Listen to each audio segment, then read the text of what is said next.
Imagine waking up one morning, stepping into your kitchen, and finding your spouse sitting at the table, silent, unmoving, refusing to speak. Not for hours, not for days, but for years. This is the chilling reality at the heart of The Silent Patient, a psychological thriller that grips you by the throat and doesn't let go until the very last page. It's a story about silence, not just the kind we hear, but the kind that lives inside us, buried under secrets, guilt, and pain. The book opens with Alicia Berenson, a talented painter married to Gabriel, a photographer. On the surface, their life seems perfect.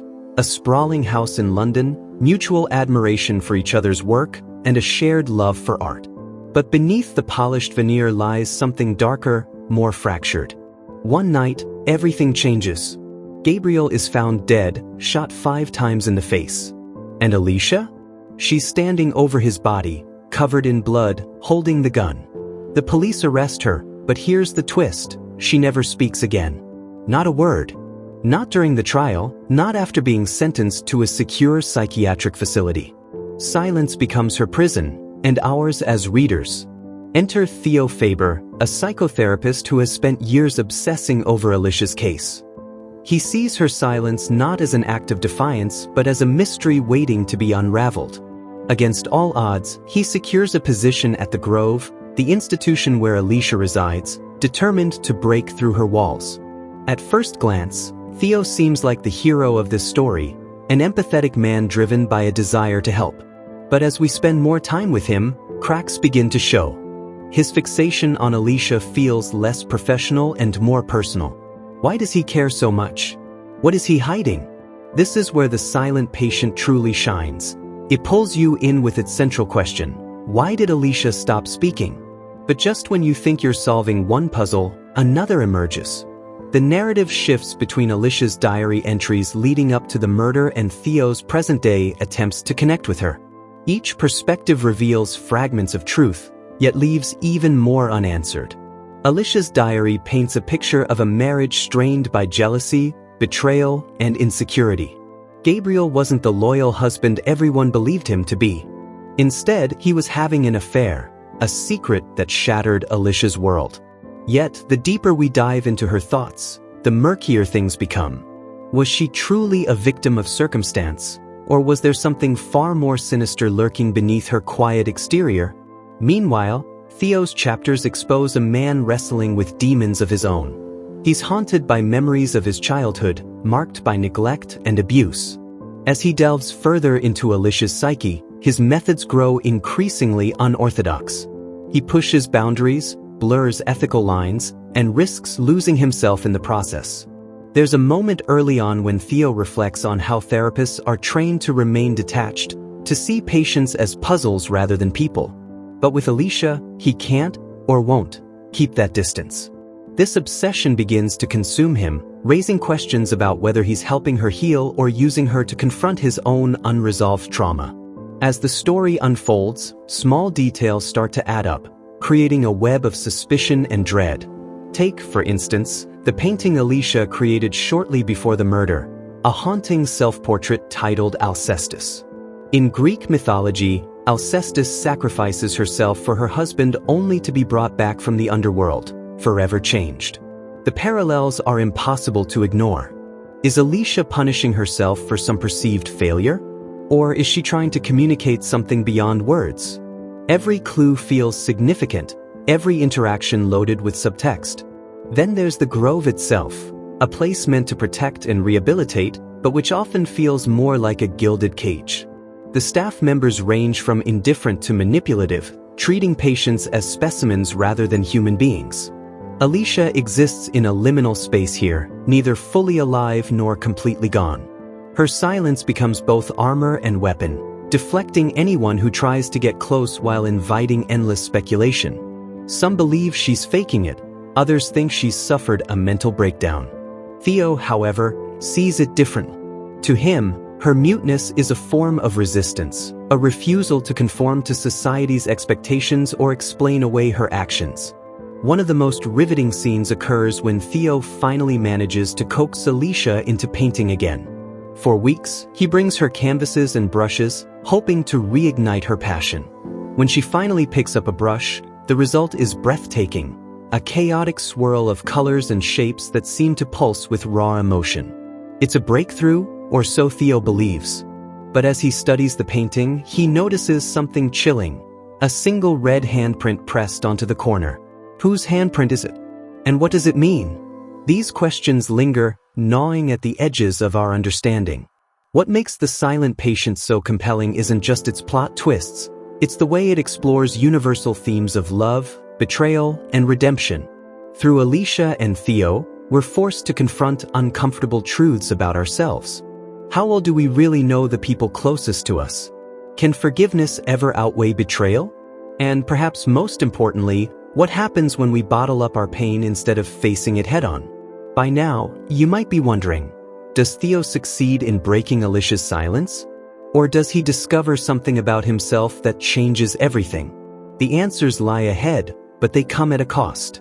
Because as the layers peel away, we realize that no one, not Alicia, not Theo, not even us as readers, is entirely innocent. The deeper Theo delves into Alicia's silence, the more he begins to unravel, not just her story, but his own. It's a slow descent, almost imperceptible at first. He starts skipping sessions with other patients, fixating solely on Alicia. His colleagues notice, whispering about his unprofessional behavior, but Theo brushes them off.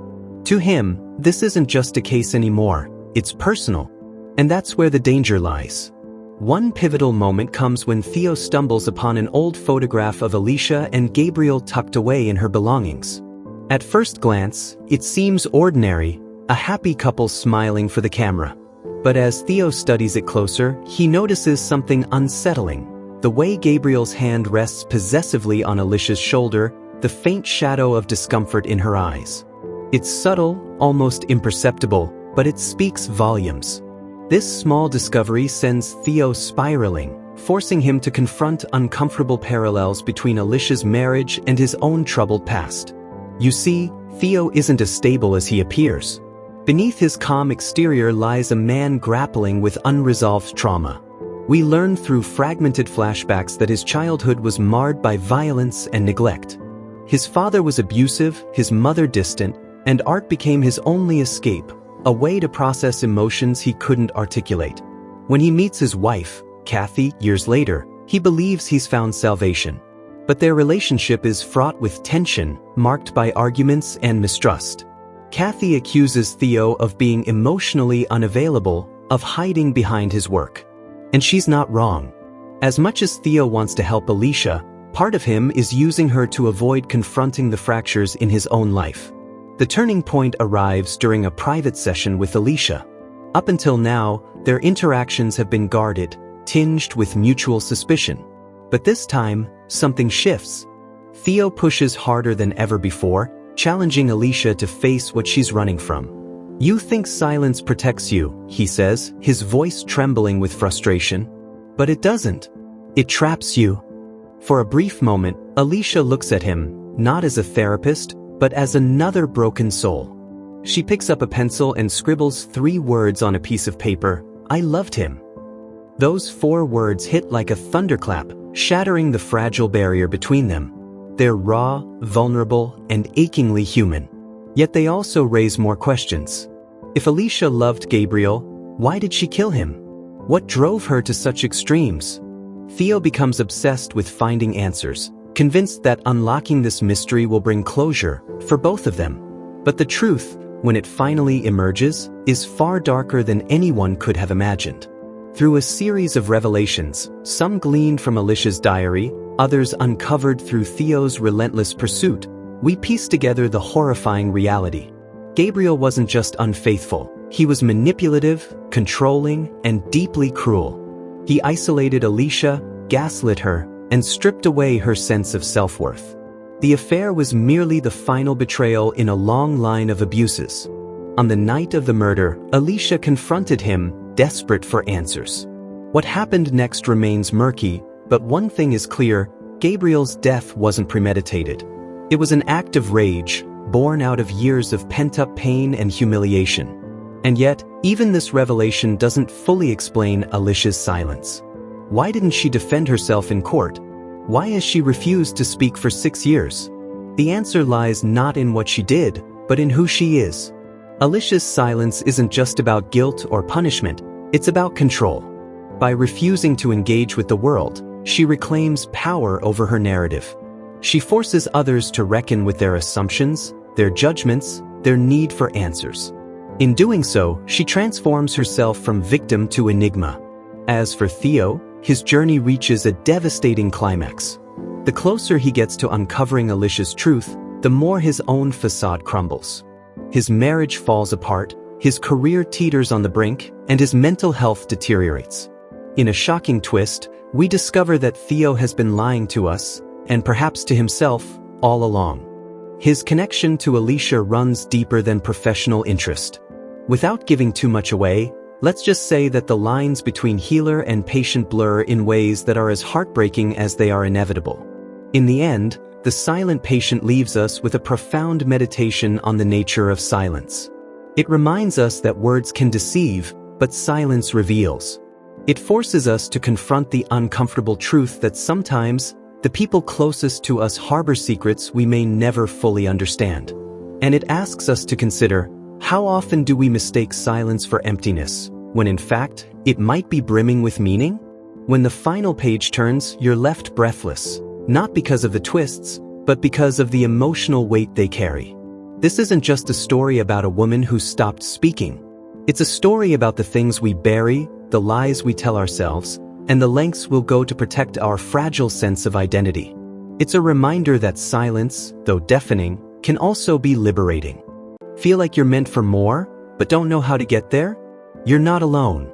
Every success story starts with doubt and a spark. The Self-Made Millionaire, Zero to Wealth isn't just a book. It's your roadmap to purpose, confidence, and success, built on real lessons from real millionaires. One reader said, "It didn't feel like a book. It felt like my future talking to me." Inside, you'll find the exact mindset and principles used by the world's most successful people. No fluff, just real, life-changing wisdom. Ready to take the first step? Get it 100% free. Just subscribe and comment "book" below.